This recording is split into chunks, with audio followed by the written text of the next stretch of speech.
Hey guys, my name is Matthew, and today we're going to be doing the final episode of demo in this series. I'm so thankful. We're going to start with taking out some floors. We'll actually be replacing those floors in this episode as well. And the last thing we'll do is we'll talk about taking out a chimney. So that's a big deal.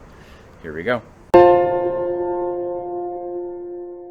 So this week, throughout the whole episode, the whole week actually, we were just consistently filling up the dumpster. It came pretty quickly after last week's episode, and we've just been filling it ever since. One of the first tasks that we had to do was we had to rebuild new floors on the addition that we tore down last week.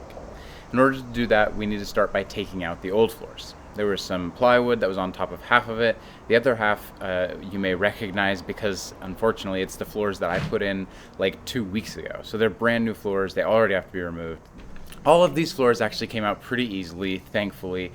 We were able to get them out pretty quickly.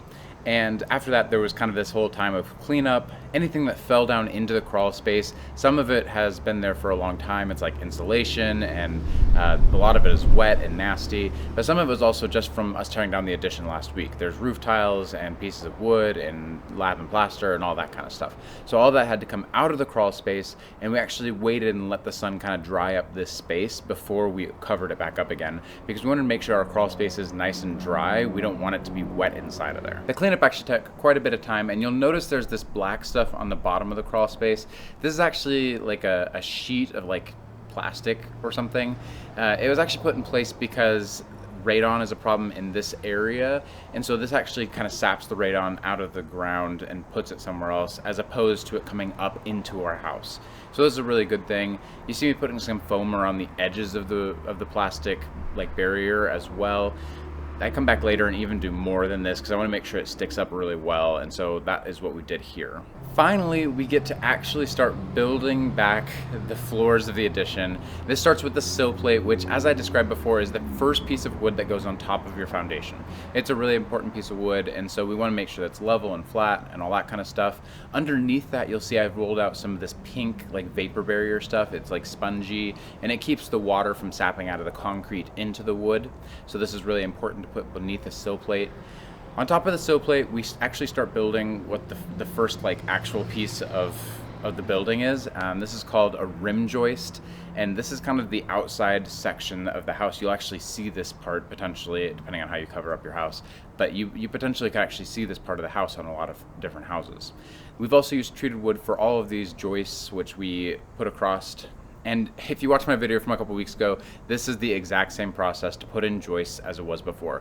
We measure it to see how long it's going to be, we make sure that it's nice and level, and we hang these things up in joist hangers. So this is basically the actual floor, not the part that we'll step on, but the part that where we'll step is being supported by. So these are the joists that hang underneath the floor. This is really, really exciting. The last thing we do with the floor here is we're going to cover it up with some plywood. You'll notice that I didn't use kind of the bricklaying pattern here, which I should have. It's because this isn't the final product. This is something to cover it up temporarily, and we're actually going to come back later and I'll kind of stagger these plywood pieces a little bit different. This is 1/2 inch plywood, I think, OSB. So this actually could be the final product. We may use these exact boards, but we're going to play around with what I want to do with that. I need to rough this in later, so I'm thinking about cutting out basically panels that I can remove, so that way I can get into the crawl space easier when I want to rough in electrical, plumbing, HVAC and stuff like that. Another thing we spent time doing this week was kind of cleaning up the final demo in the house. That means there's like lath and plaster in the house that was really high up, and I could have like swung my sledgehammer up to reach those things, but then I risked bringing down the ceiling with me or damaging the ceiling in some different ways. I didn't want to do that, and so instead I got these drywall stilts. These are great for reaching really high places. They're obviously used for drywall, hence the name, but they can be used for a lot of other things as well. Painting is much more convenient on drywall stilts when you have these tall ceilings and things like that. We're gonna actually use these to clean all of the lath and plaster that's up really high. We'll just use the saber saw and a small crowbar and knock all this stuff down. This is one of the final steps as far as demoing the house, which is great. It means we're getting close. The very last project for this week, I was nervous about. I was really nervous about it. We were supposed to take down this chimney. It was leaning oddly, and I was nervous about it coming down at some point in the future. I'm gonna have to get this whole thing, this whole roof replaced, including I think the underdecking and potentially some rafters too. Looking at it more, I'm starting to recognize that. And so I thought, you know what, let's take out this chimney before that happens, right? I don't want to have to do that again in even 5 years from now or whatever. Let's just get the chimney out now. No one uses the chimney. It actually takes up a fair amount of space inside of the house, like up through the second floor. It's taking space in the rooms. It's not convenient. We're just gonna get rid of it. And so that is what we did. We rented a 50-foot boom lift, which is really, really high. I'm actually a little bit afraid of heights. I'm not a big fan of heights, and so this was kind of a big project for me. I'm actually pretty comfortable in a lift because I've done that quite a bit.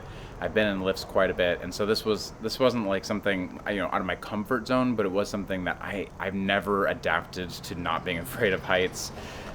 So put on my harness and my helmet and went up there, and everyone on the internet said that taking out a chimney is really, really hard. In fact, some of the people I talked to in person said, you know, prepare for a hot, long, hard day. Don't do it in the summer if you can help it. And it was super easy. The chimney literally took 40 minutes to remove all the bricks and throw them down. Maybe that's part of why it went faster. I just threw them down to the ground. I didn't like do a bucket, then rope system or anything like that, but it was so simple, super, super easy. I was excited about how quickly and how easily it went. Literally 40 minutes and I was finished. I went back later, covered that thing up with a tarp because I've got a big hole in my roof now. But we're gonna be replacing the roof soon anyway, within the next couple weeks hopefully, and so we'll be good with that. The other nice thing that happened with the chimney was, even though I threw these bricks to the ground, about 60% of them are still in like solid, full, good condition. So I'll actually be able to reuse a good number of those bricks. I'm not sure what for at this point, maybe landscaping or something. But in the meantime, I can just keep them around. They may be good for something, or they might not. I might throw them out later, who knows. But they did actually, 60% of them I'd say are still in like solid, full brick condition. Next week, we're gonna actually start building things back. It's really, really exciting because we're gonna start having the addition built back. We're gonna work on walls, ceiling, and roof there. We're gonna be roughing stuff in. We're talking about electrical, things like that. That might start next week. And overall, the project is actually starting to move away from the removal stage and kind of go into adding things backstage. We did add in a floor this week, and next week we're gonna add back even more. So if you love shows where people fix up houses, maybe older houses that kind of suck, and make them better, then this might be the place for you. Feel free to like and subscribe. We put out new videos every single week, and we'll see you guys next time.